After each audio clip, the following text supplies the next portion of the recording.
السلام علیکم.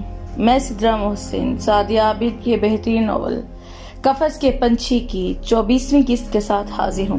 امید کرتی ہوں اس سفر میں آپ ہمارے ساتھ رہیں گے. اس نے اپنے آنسو پونچھ ڈالے تھے. میں اپنے کمرے میں جا رہی ہوں. میں اپنے گھر والوں کو اپنے فیصلے سے خود ہی آگاہ کر دوں گی. تمہیں کسی کے سامنے جواب دہ نہیں ہونا پڑے گا. میں ہر ممکن کوشش کروں گی کہ تمہارا بھرم قائم رہے اور میری عزت نفس تمہارے اور میرے سامنے تو رہی نہیں، باقی گھر والوں کے سامنے بنی رہے. ہمارے 4 ماہ 1 سال کے رشتے کا ادھورا پن اور اذیت کسی کے سامنے نہ آئے. وہ اس کی سوچ، اس کی باتیں جان کر اور سن کر اتنا شوق تھا کہ ایک لفظ ہی نہ بولا تھا، نہ ہی کسی رد عمل کا اظہار کیا تھا. وہ کمرے سے نکل گئی تھی اور وہ ہوا میں معلق کھڑا رہ گیا تھا.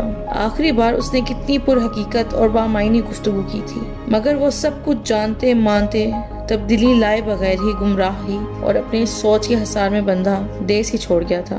اور آج اس نے ایک ایسا آئینہ اس کے سامنے رکھا تھا جس میں اس کی سوچ اور کردار کی پاکیزگی کی شفاف جھلک تھی، اور خود حارث کو اپنی مکروہ شکل صاف نظر آنے لگی تھی کہ اس نے خدا کی نافرمانی کی تھی، خدا کے لکھے کو جھٹلایا تھا، شکر کے راستے سے ہٹا تھا، انسانیت سے گرا تھا، رشتوں کا وقار مجروح کرنے کا سبب بنا تھا، خدا کے لکھے کو تسلیم نہیں کر سکا تھا، اس لیے نہ خوش رہا تھا اور نہ ہی مطمئن، اندیکھی برزخ میں جلتا رہا تھا. وہ اپنا احتساب کر بھی نہیں پایا تھا کہ آہٹ پا کر سامنے دیکھا تھا اور کوثر لودھی کو دیکھ کر وہ کھڑا ہو گیا تھا. انہوں نے اس کی کلائی آزاد کی تھی اور آگے بڑھ کر حارث کے منہ پر تھپڑ دے مارا تھا. لاوارث سمجھا تھا تم نے اس کو. انہیں لگاتار 3-4 تمانچے بیٹے کے منہ پر لگائے تھے اور درستگی سے پھنکارتے لہجے میں استفسار کیا تھا. کیا سوچ کر، کیا سمجھ کر تم عائشہ کے ساتھ اتنا سب کچھ کرتے رہے؟ غصے سے انہوں نے پھر اس پر ہاتھ اٹھایا تھا. تائی اماں، آپ حارث کی ماں ہیں، اس کو مارنے کا حق رکھتی ہیں، لیکن ہم میاں بیوی کے نجی معاملے میں میں آپ کو مداخلت کی اجازت نہیں دوں گی کہ میں اپنے شوہر کی تذلیل برداشت نہیں کر سکتی. وہ ساکت کھڑی تھی، مگر ان کی باتوں سے لمحہ لگا تھا اسے اندازہ لگانے میں، اور وہ حیرانگی اور دکھ کو بسے پشت ڈال کر آگے بڑھ کر ان کا ہاتھ تھام گئی تھی.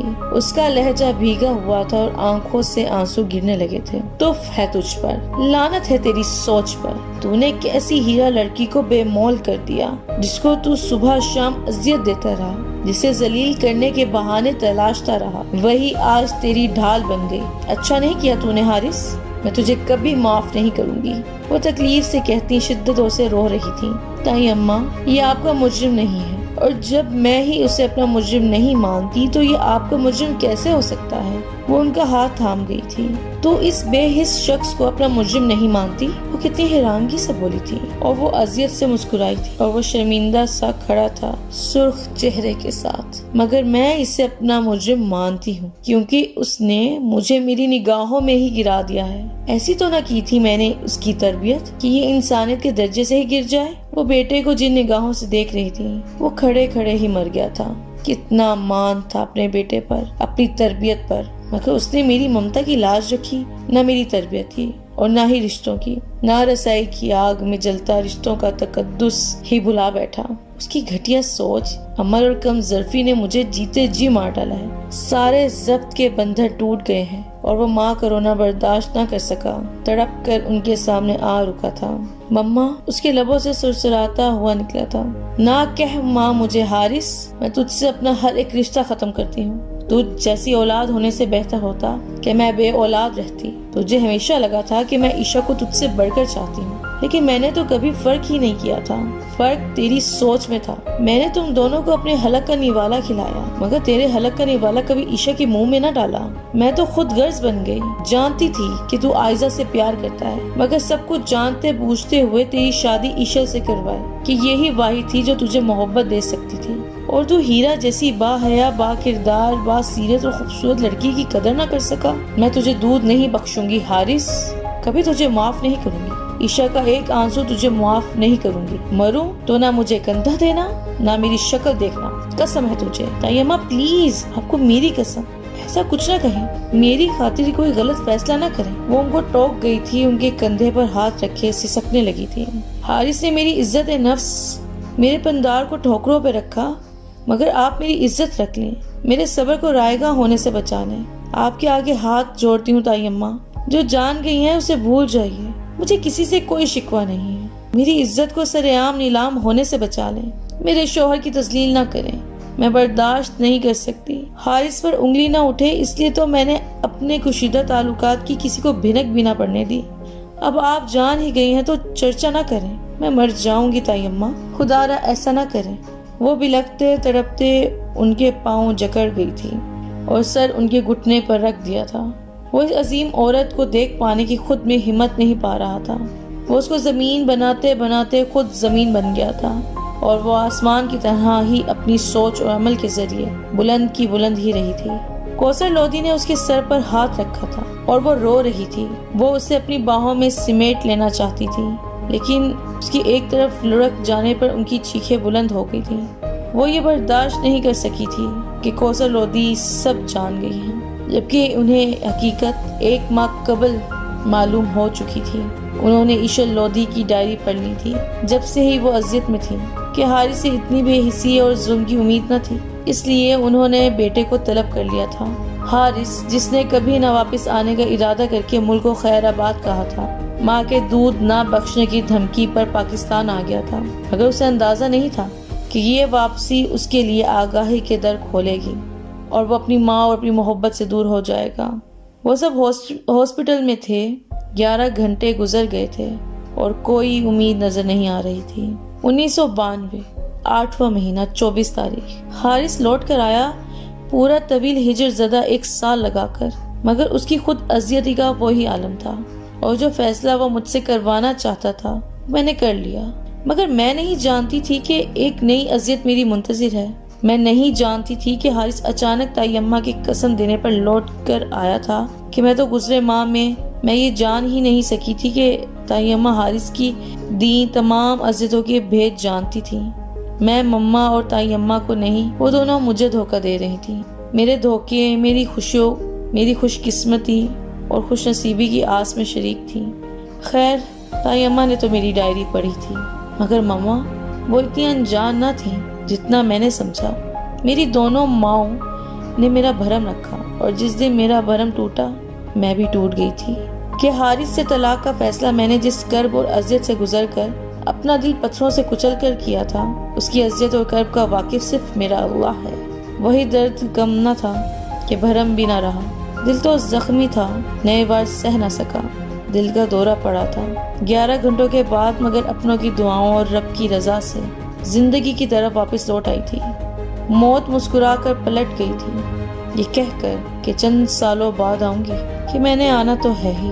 14 ماہ کی اذیت اور کرب حارث لودھی کا دل نرم نہ ہو کر سکی تھی، مگر 11 گھنٹے کی اذیت اس کا دل موم کر گئی تھی۔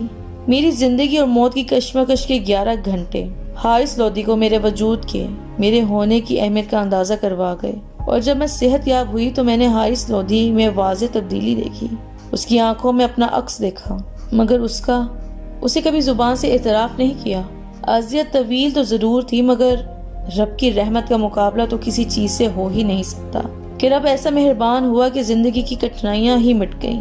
جو شخص میری شکل میرے ہونے سے خائف تھا، نفرت کرنے لگا تھا، میں اس کی نگاہ اور دل میں سما گئی۔ 14 ماہ کی بے پناہ اذیت کے بعد میں نے حارث کے ساتھ ایک خوشگوار زندگی گزاری۔ حارث کا آج صرف میں ہوں، اور آئزہ اس کا ماضی۔ آئزہ اس کے دل سے نکلی تو کبھی بھی نہیں، مگر ہاں وہ ایک قصہ پارینہ بن گئی تھی کہ حارث کے آس پاس اس کی نگاہ، اس کے دل میں صرف میں، مسز ایشر حارث لودھی۔ 4 دیواری اور چادر کے حصول کے لیے جو عزت اور جبر برداشت کیے وہ رائے گاہ نہیں گئے، میری عزت کی حفاظت ہوئی، مجھے حارث کے دل میں جگہ ملی۔ 1993 7واں مہینہ 3 تاریخ میں نے سنا تھا عورت کی تکمیل ماں بننے کے بعد ہوتی ہے، اور آج میں خود ایک بیٹے کی ماں بنی ہوں تو خود کو بہت مکمل محسوس کر رہی ہوں۔ میری سونی گود بھر گئی ہے، میری ازدواجی زندگی آج مجھے بے حد مکمل و آسودہ محسوس ہو رہی ہے۔ میرا بیٹا، جس کا میں نے رامس لودھی نام رکھا ہے، میرے لیے خوشی کی بہار بن کر آیا ہے۔ زندگی یکدم بہت حسین ہو گئی ہے۔ 1995 8واں مہینہ 11 تاریخ بیٹیاں تو رحمت ہوتی ہیں، اور آج میرے گھر اللہ کی رحمت نے جنم لیا ہے۔ رامز کے بعد میرے آنگن میں امل خوشی بن کر چلی آئی ہے، مگر میں بیٹی کی پیدائش سے بے حد خوفزدہ ہوں۔ جو کچھ ماضی میں مجھ پر بیتا طویل سالوں میں بھول نہیں پائی۔ ایسے میں بیٹی کی پیدائش مجھے خوف کے ایک نئے جہاں میں لے گئی ہے۔ 2002 تیسرا مہینہ 21 تاریخ۔ زاہد خان آج مال میں آ ٹکرایا۔ وہ مجھ سے معافی کا خواستگار ہے۔ وہ مجھ سے بہت شرمندہ ہے۔ اس کی آنکھوں میں ندامت کے ذرے پڑے جو احساس ہیں وہ میں نے محسوس کیے ہیں۔ اس کے بعد میں زاہد خان کو معاف نہیں کر سکتی۔ میں ڈرتی ہوں جو شخص دل میں محبت لیے ندامت کے باعث اظہار سے قاصر ہے، کہیں معافی ملنے کے بعد ندامت کے خاتمے پر محبت کا اظہار نہ کرنے لگے۔ اس لیے میں طویل برسوں بعد بھی زاہد خان کو معافی کا عندیہ دیے بنا ہی ندامت شرمندگی کی آگ میں جھلستا چھوڑ آئی ہوں، کیونکہ اس شخص کے برا چاہنے سے تو میرا برا نہیں ہوا، مگر اس کا اچھا چاہنا میرے لیے ضرور برے کا باعث بن سکتا ہے۔ جیسے عائزہ کو مجھے غائب کرنے کے لیے ایک طلسم کی تلاش ہے، یہی خواہش محروق کا مقدر بھی بن جائے گی، اور میں نہیں چاہوں گی کہ زندگی کسی بھی موڑ پر محروق ایسی کوئی خواہش کرے۔ 2016 نواں مہینہ 23 تاریخ۔ میری بیٹی امل کو زاہد خان کے بیٹے سے محبت ہو گئی ہے۔ کنول خان اپنے پوتے کا رشتہ لے کر آئی تھی۔ میں نے رشتے سے صاف انکار کر دیا ہے۔ میں زندگی کے اس موڑ پر جہاں زندگی کب ختم ہو جائے اپنا بھرم نہیں ٹوٹنے دے سکتی۔ زاہد خان جس نے مجھے نفرت کرنا سکھایا، جس کے مطالبے کی گونج آج بھی مجھے سوتے سے جگا دیتی ہے، اس شخص سے میں کوئی نیا رشتہ نہیں باندھ سکتی، کبھی نہیں، ہرگز نہیں۔ امل کی زاہد خان کے بیٹے سے کسی صورت شادی نہیں ہوگی۔ 2016 10واں مہینہ 24 تاریخ۔ ایسا لگتا ہے جیسے سب کچھ ختم ہو گیا۔ مجھے عبید سے ایسی توقع نہیں تھی کہ وہ امل کو کڈنیپ کر کے اس سے زبردستی نکاح پڑھوا لے گا۔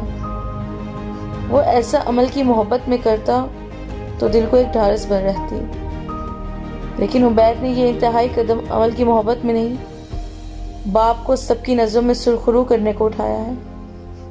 اس نے اپنے باپ کی حمایت کرتے، اسے مظلوم ثابت کرتے مجھے ہر ایک کی نگاہ سے گرا دیا۔ جس بات پر برسوں سے پردہ پڑا تھا اسے سب کے سامنے عیاں کر کے میرے بھرم، میرے وقار، میری نسوانی انا کو برہنہ کر دیا۔ میں محروق سے، اپنی بیٹی امل سے نگاہ تک ملانے قابل نہیں رہی۔ امل لودھی کی آنکھوں سے آنسو بہہ رہے تھے۔ اس نے کانپتے ہاتھوں سے نیلی جلد والی ڈائری کو واپس اس کی جگہ پر رکھ دیا تھا۔ وہ جو ماں سے ہی بدگمان ہونے لگی تھی، ماں کی ڈائری پڑھ کر اسے اپنی ماں پر فخر ہونے لگا تھا، اور اپنی سوچ پر تعصف کہ عبید کی غیر مبہم باتیں تو وہ سمجھ ہی نہیں پائی تھی۔ ماں سے بدگمان ہوتی، ماں سے تفصیل پوچھ رہی تھی۔ ایشا لودھی نے اپنی صفائی میں ایک لفظ نہیں کہا تھا، اور کوثر لودھی نے پوتی سے کہا تھا کہ وہ اگر اپنی ماں کا ماضی جاننا چاہتی ہے، تمام تر اذیتوں سے واقف ہونا چاہتی ہے جس سے اس کی ماں گزری، تو وہ اپنی ماں کی ڈائری ضرور پڑھے۔ امل کا ایسا کوئی ارادہ نہ تھا، مگر جب ایشا لودھی ہارٹ اٹیک کے باعث ہاسپٹلائز ہوئی تو ماں کی ڈائری پڑھنے پر مجبور ہو گئی تھی۔ ایشل 11 گھنٹے زندگی موت کی کشمکش میں ہاسپٹل کے بستر پر پڑی تھی، اور وہ ماں کی ڈائری پڑھتی، شدتوں سے رو رہی تھی۔ میری مما نے تمام عمر کیسی اذیت جھیلی، رشتوں کی بقا کے لیے پاپا کا ظلم برداشت کیا، محروق آنٹی کو اذیت سے بچانے کے لیے کبھی زاہد انکل کی اصلیت سامنے نہ آنے دی، اور میں اپنی مما سے ہی بدگمان ہو گئی تھی۔ وہ بری طرح بلک رہی تھی۔ اسی وقت رامز وہاں چلا آیا تھا۔ امل، مما کو ہوش آ گیا ہے، وہ اب خطرے سے باہر ہے۔ وہ بھائی کو خالی خالی نظروں سے دیکھ رہی تھی۔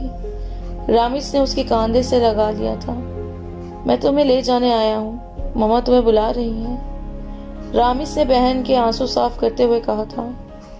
عشا کو جیسے ہی ہوش آیا تھا اس نے سب سے پہلے امل کی تلاش میں نظر دوڑائی تھی۔ امل کہاں ہے؟ اس کے لب ملے تھے۔ مما، امل بہت رو رہی تھی، آپ کی طبیعت کو لے کر بہت پریشان تھی، اس لیے دادو تائی نے اسے گھر بھیج دیا تھا۔ رامس ماں کا ہاتھ تھام کر بولا، امل کو لے کر آ جاؤ رامس۔ عشا نہیں لہجہ میں بولی تھی اور رامس بہن کو لینے گھر چلا آیا تھا۔ میں اسے ماں کے کمرے میں بہت روتے ہوئے ملی تھی۔ آپ چلیں، میں فریش ہو کر آتی ہوں، وہ دھیمے لہجے میں بولی تھی اور رامس اسے جلدی آنے کا کہتا باہر نکل گیا تھا۔ اسے ماں کی ڈائری اٹھائی تھی اور چند سطور لکھ کر اسے ڈائری بند کر دی تھی۔ 2016 10واں مہینہ 26 تاریخ۔ عشا لودھی دنیا کی سب سے اچھی عورت ہے جس نے قفس میں رہ کر بھی اپنی پہچان، اپنی نسوانی انا کے بھرم کو سلامت رکھا، اور مجھے ایک باوقار عورت کی بیٹی ہونے پر فخر ہے جس نے چادر اور چار دیواری کے لیے قفس میں پڑے ایک بے بس پنچھی کی مانند زندگی گزاری، اور اس زندگی نے میرے لیے آسانیاں فراہم کی۔ میرا سکون، میری عزت، میرا وقار میری ماں کی قربانیوں کے دم سے قائم ہے، اور میری خواہش ہے کہ یہ مانتا حیات سلامت رہے۔ مما، آپ کی بیٹی امل کو آپ پر فخر ہے۔ آئی لو یو مما، آپ کی بیٹی آپ سے بہت محبت کرتی ہے۔ آپ کی بیٹی امل۔ وہ ہاسپٹل جاتے ہوئے بہت پرسکون مطمئن تھی۔ اسے پتا تھا کہ جب اس کی مما گھر آئیں گی اور عادت کے مطابق جب ڈائری لکھنے بیٹھیں گی تو وہ اس کا نوٹ پڑھ کر بہت خوش ہو جائیں گی۔ امل اپنی سوچ پر دلکشی سے مسکرا دی تھی۔ اور اسی کے ساتھ سعدیہ عابد کی بہترین ناول قفس کے پنچھی کی 24ویں قسط اختتام پذیر ہوتی ہے۔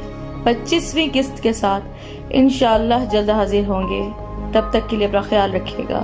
اللہ نگہبان۔